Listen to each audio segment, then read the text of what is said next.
सबसे नीक बाटे सहिया किसानी, खुशी बाटे रउआ घरवे में बानी।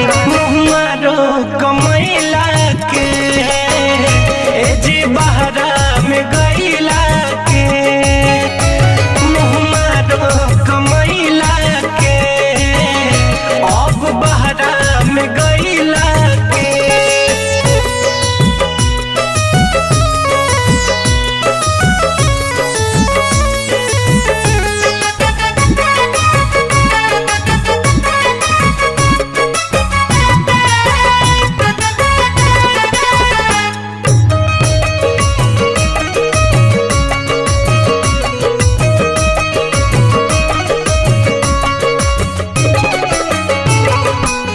महल से नीक बाट टूटही पलानी, नून रोटी भले